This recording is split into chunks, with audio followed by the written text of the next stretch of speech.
بسم الله الرحمن الرحيم وبه نستعين والصلاة والسلام على رسوله الكريم محمد وعلى آله وصحبه أجمعين ومن تبعهم بإحسان إلى يوم الدين وبعد. عزیز ساتھیوں، بزرگوں اور پیاری ماؤں اور بہنوں، القواعد الاربع کا یہ 9واں درس ہے۔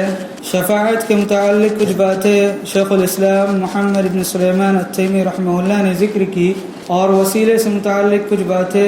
شرک کی معرفت کے سلسلے میں انہوں نے دوسرے قاعدے کے تحت ذکر کی۔ کسی بھی کتاب کی شرح کے ضمن میں علماء اکرام بیان کرتے ہیں کہ اس کی تشریح کے 2 منہج ہوتے ہیں، 2 طریقے ہوتے ہیں۔ ایک طریقہ تو یہ ہوتا ہے کہ ایک کتاب ہمارے سامنے ہے، اس کتاب کی عبارت کو اور اس کے الفاظ کو لوگوں کے سامنے پڑھا جائے، اس کا ترجمہ کیا جائے، اس کا ٹرانسلیشن کیا جائے، اس کی شرح کی جائے، اور پھر اس میں موجود پوائنٹس کو اور اس میں موجود قواعد، ضوابط وغیرہ کو اچھی طریقے سے لوگوں کو بیان کیا جائے۔ دوسرا طریقہ یہ ہوتا ہے کہ کتاب میں موجود عبارت یا کتاب میں موجود الفاظ کو پڑھنے سے پہلے اس کے اندر جو قواعد، ضوابط اور جو بھی چیزیں بیان کی گئی ہے اس کو اچھی طریقے سے لوگوں کو بیان کیا جائے، پھر اس کے بعد کتاب کی عبارت کو پڑھی جائے، اس عبارت کو حل کیا جائے، ان الفاظ کو حل کیا جائے اور ان کا ترجمہ اور ان کا مفہوم لوگوں کے سامنے واضح کیا جائے۔ شفاعت کے تعلق سے شیخ الاسلام محمد بن سلیمان التیمی رحمہ اللہ نے جو باتیں اس کتاب کے اندر ذکر کی ہے، اس کے تحت ہم نے شفاعت کے شروط کو ذکر کیا، اس کے علاوہ شفاعت کے اقسام کو ذکر کیا، شفاعت کسے کہتے ہیں، شفاعت کا مطلب کیا ہوتا ہے، شفاعت دنیا کے اندر بھی ہوتی ہے، آخرت کے اندر بھی ہوتی ہے، اس کی پوری تفصیل ہم نے ذکر کی۔ اس کے علاوہ یہ بات بھی آئی کہ شفاعت قرآن کے اندر 2 قسم کی ہے، ایک وہ شفاعت جس کا قرآن اس بات کرتا ہے، جس کی قرآن تائید کرتا ہے، اور دوسری وہ شفاعت جس کا قرآن انکار کرتا ہے۔ اب شیخ الاسلام محمد بن سلیمان التیمی رحمہ اللہ نے اس کتاب کے ضمن میں یا اس کتاب کے اندر شفاعت سے متعلق جو باتیں کہی ہیں ان کو میں آپ لوگوں کے سامنے پڑھوں گا، اس کا ترجمہ اور اس کا مفہوم پیش کروں گا، اور مختصر سی شرح کر کے اس درس کو اور شفاعت کے چیپٹر کو کلوز کیا جائے گا۔ شیخ الاسلام محمد بن سلیمان التیمی رحمہ اللہ نے دوسرے قاعدے کے تحت یہ ذکر کیا کہ کافر جو مکہ کے کافر تھے وہ یہ کہتے تھے کہ ہم مانگتے ہیں اللہ رب العالمین سے، لیکن ہم وسیلہ لگاتے ہیں اور ہم اپنے بزرگوں کو اللہ رب العالمین کا سفارشی یا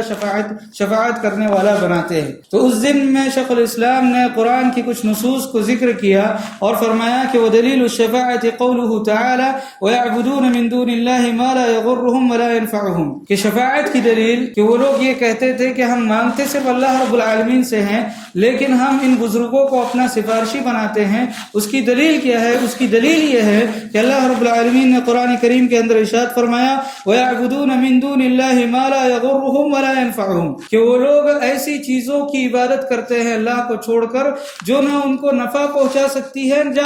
اور نہ ان کو نقصان پہنچا سکتی ہے۔ دیکھیے وہ لوگ کہا کرتے تھے کہ ہم عبادت نہیں کرتے، لیکن اللہ رب العالمین نے ان کی عبادت کا اثبات کیا اور کہا کہ وہ لوگ عبادت کرتے ہیں، وہ لوگ بتوں کی عبادت کرتے ہیں، وہ لوگ اپنے ولیوں کی اور انبیاء کرام علیہ السلام کی عبادت کرتے ہیں۔ قرآن نے اس چیز کا اثبات کیا اور فرمایا کہ یہ ایسی چیزوں کی عبادت کرتے ہیں جو نہ ان کو کوئی نقصان پہنچا سکتا ہے اور نہ ہی کوئی ان کو نفع پہنچا سکتی ہے۔ اس کے بعد اللہ رب العالمین نے فرمایا وَيَقُولُونَ هَؤُلَاءِ شُفَعَاؤُنَا عِندَ اللَّهِ، اور یہ لوگ کہتے ہیں کہ یہ تمام کے تمام لوگ جن کی ہم عبادت کرتے ہیں، یہ تمام کے تمام لوگ اللہ رب العالمین کے یہاں ہمارے لیے سفارشی ہوگے۔ اس کے بعد شیخ الاسلام محمد بن سلیمان التیمی فرماتے ہیں کہ وہ شفاعت شفاعتان، شفاعت کی 2 قسمیں ہیں، شفاعت منفیہ و شفاعت مثبتہ اور شفاعت مثبتہ، کہ وہ شفاعت جس کا قرآن نے انکار کیا اور دوسری وہ شفاعت جس کا قرآن نے اثبات کیا ہے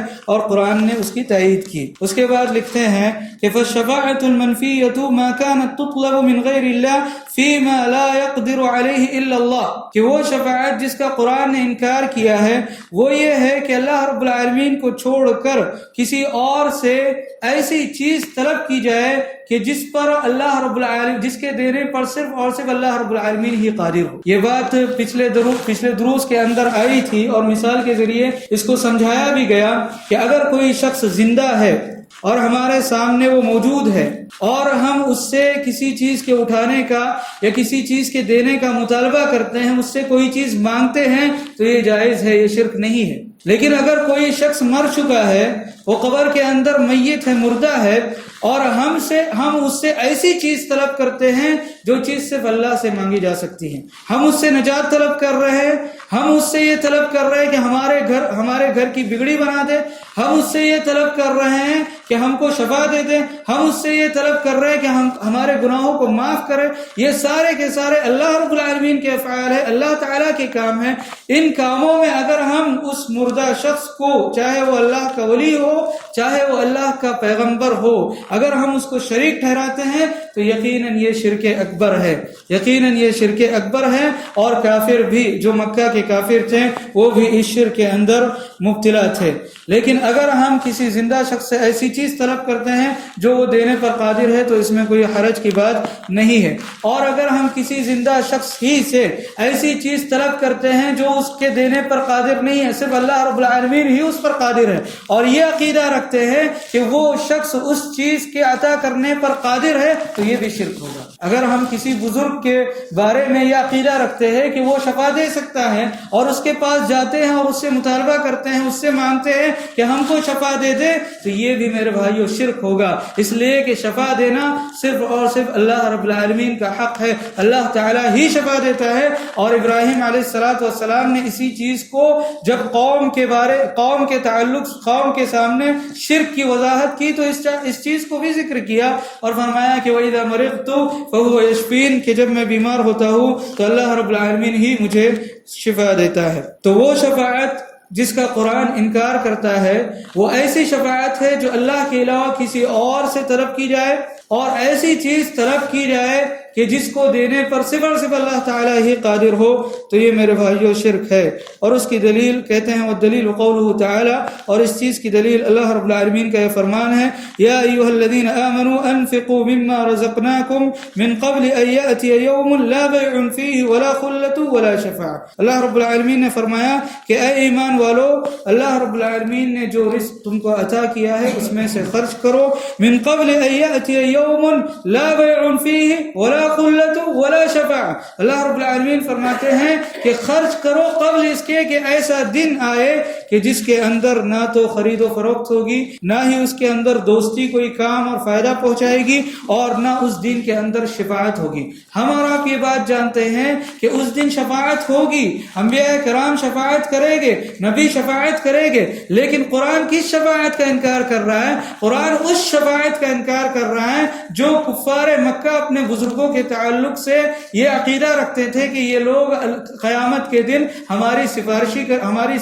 شفاعت کریں گے اور ہمارے گناہوں کو بخشوائیں گے۔ تو یہ میرے بھائیو اس قسم کی شفاعت کو قرآن کریم نے اس کا انکار کیا۔ اور اللہ رب العالمین نے آگے فرمایا کہ والکافرون هم الظالمون، کہ یہ کافر لوگ ہیں اور کافر ہی ظالم ہے۔ اس کے بعد شیخ الاسلام محمد ابن سلیمان التیمی فرماتے ہیں کہ والشفاعۃ المثبتہ هي التي تطلب من اللہ، اور وہ شفاعت جس کا قرآن نے اثبات کیا ہے، جس کے قرآن نے تائید کی ہے اور قرآن نے یہ بتلایا ہے کہ یہ شفاعت آخرت کے دن ہوگی، وہ کون سی شفاعت ہے؟ کہتے ہیں هي التي تطلب من اللہ، وہ ایسی شفاعت جو صرف اور صرف اللہ رب العالمین سے طلب کی جائے گی۔ اس لیے کہ ہم اور آپ یہ بات جانتے ہیں کہ اللہ رب العالمین نے قرآن کریم کے اندر ارشاد فرمایا قل للہ الشفاعۃ جمیعا، کہ اے نبی کریم صلی اللہ علیہ وسلم آپ کہہ دیجئے کہ تمام کی تمام شفاعتوں کا مالک کون ہے؟ تمام کی تمام شفاعتوں کا مالک صرف اور صرف اللہ رب العالمین ہے، لہٰذا اللہ تعالیٰ سے ہی شفاعت طلب کی جائے گی۔ تو فرماتے ہیں کہ وہ شفاعت جس کی قرآن نے تائید کی ہے وہ شفاعت ہے جو صرف اور صرف اللہ رب العالمین سے طلب کی جائے، اللہ رب العالمین ہی سے مانگی جائے۔ والشافع مکرم بالشفاعہ، اور اس شفاعت کے اندر جو شفاعت کرنے والا ہوگا اس کی تکریم مقصود ہوگی، اس کی عزت مقصود ہوگی۔ اور اس سے پہلے یہ بات آ چکی ہے کہ نبی کریم صلی اللہ علیہ وسلم کے اختیار میں شفاعت کرنا نہیں ہے، شفاعت کا اختیار، مکمل اختیار اللہ رب العالمین کو ہے۔ اللہ رب العالمین جب اللہ کے نبی علیہ الصلوۃ والسلام کو اجازت دے گا کہ آپ شفاعت کریں تب اللہ کے نبی علیہ الصلوۃ والسلام شفاعت کریں گے، اور شفاعت جب اللہ رب العالمین نبی کریم صلی اللہ علیہ وسلم کو اجازت دے گا تو اللہ کے نبی علیہ الصلوۃ والسلام کی عظمت اور ان کا مقام اور ان کا مرتبہ تمام لوگوں کے لیے بالکل واضح ہو جائے گا. اس لیے کہ دنیا کے اندر مکہ کے جو مشرک تھے وہ اللہ کے نبی علیہ الصلوۃ والسلام پر ایمان نہیں لائے. انہوں نے اللہ کے نبی علیہ الصلوۃ والسلام کی تعظیم نہیں کی, ان کی عزت نہیں کی, بلکہ ایسے حالات لانے پر مجبور کیا کہ اللہ کے نبی علیہ الصلوۃ والسلام مکہ سے مدینہ تشریف لے گئے. قیامت کے دن سارے لوگوں کے سامنے اللہ کے نبی علیہ الصلوۃ والسلام کو یہ مقام دیا جائے گا اور یہ مرتبہ دیا جائے گا کہ صرف اور صرف شفاعت عظمی کے جو حقدار ہوگے وہ اللہ کے نبی علیہ الصلوۃ والسلام ہوگے. تو اللہ کے نبی علیہ الصلوۃ والسلام کو وہاں پر عزت دینی مقصود ہوگی. فرماتے ہیں کہ والشافع مکرم بالشفاعہ, وہ شفاعت جس کی قرآن نے تائید کی ہے وہ شفاعت ہے کہ جس کے اندر شفاعت کرنے والے کو عزت بخشی جائے. والمشفوع له من رضی اللہ قوله وعمله, اور جس کے تعلق سے شفاعت کی جائے گی وہ ایسا ہونا چاہیے کہ جس سے اللہ رب العالمین راضی ہو, جس کے قول سے بھی اللہ رب العالمین راضی ہو, اس کی زبان سے بھی اللہ رب العالمین راضی ہو, اور اس کے اعمال سے بھی اللہ رب العالمین راضی ہو. اور یہ بات پچھلی مرتبہ اور پچھلے دروس کے اندر آ چکی ہے کہ سارے لوگوں کے لیے شفاعت نہیں ہوگی, بلکہ اللہ کے نبی علیہ الصلوۃ والسلام نے حدیث میں واضح طور پر فرمایا کہ فَهِيَ نَائِلَةٌ إِن شَاءَ اللَّهُ مَن مَّاتَ مِنْ أُمَّتِي لَا يُشْرِكُ بِاللَّهِ شَيْئًا, شفاعت کا حقدار صرف وہی ہوگا جو میری امت میں اس حال پہ مرا کہ اس نے کبھی بھی اللہ رب العالمین کی عبادت میں کسی کو شریک نہیں ٹھہرایا. تو شفاعت کے جو حقدار ہوگے وہ اللہ رب العالمین کے نیک بندے ہوگے جنہوں نے ہمیشہ توحید کو اپنایا ہوگا اور ایمان پر وہ قائم ہوگے. تو شفاعت اس کے لیے کی جائے گی جس کے قول سے اور جس کے عمل سے اللہ رب العالمین راضی ہو. فرماتے ہیں کہ بعد الاذن, اللہ رب العالمین کی اجازت کے بعد شفاعت ہوگی. اس کے بعد فرماتے ہیں کما قال تعالی, جیسا کہ اللہ رب العالمین نے قرآن کریم کے اندر ارشاد فرمایا من ذا الذی یشفع عنده الا باذنہ, کون ہے جو اللہ رب العالمین کے یہاں کسی کی سفارش کرے مگر یہ کہ اسی کی اجازت سے. معلوم ہوا کہ اللہ رب العالمین جب اجازت دے گا نبی کریم صلی اللہ علیہ وسلم کو تب وہ شفاعت کریں گے. اللہ رب العالمین جب اجازت دے گا انبیاء کرام کو, مومنوں کو, شہداء وغیرہ کو, تبھی وہ لوگ مومنوں کے لیے اور مسلمانوں کے لیے شفاعت کریں گے. تو یہ وہ شفاعت ہے جس کا قرآن نے اس بات کیا ہے, جس کی قرآن نے تائید کی ہے اور اس کے شروط بیان کیے گئے, اور یہ سارے کے سارے شروط قرآن کی آیتوں سے مستنبط ہے. پہلی شرط اس کے تعلق سے شیخ الاسلام نے اس کی طرف یہاں پر یہ اشارہ کیا کہ اللہ رب العالمین کی اجازت ہونی چاہیے. دوسری شرط یہ ہے کہ جو شخص جس شخص کے بارے میں شفاعت کی جائے وہ شخص اور اللہ رب العالمین کے نزدیک محبوب ہونا چاہیے, اس کے قول اور عمل سے اللہ رب العالمین خوش ہونا چاہیے. اور تیسری جو شرط ہے وہ یہ کہ اللہ رب العالمین ہی کی اجازت سے شفاعت ہوگی. اللہ رب العالمین سے دعا ہے کہ اللہ رب العالمین ہمیں ان چیزوں کو سمجھنے کی توفیق عطا فرمائے, ان چیزوں پر ایمان رکھنے کی توفیق عطا فرمائے, شرک سے بچائے, بدعتوں سے اور خرافات سے اور بے جا رسوم و رواج سے بچائے. آمین. وصلی اللہ تعالی علی نبینا محمد وعلی آلہ وصحبہ وسلم.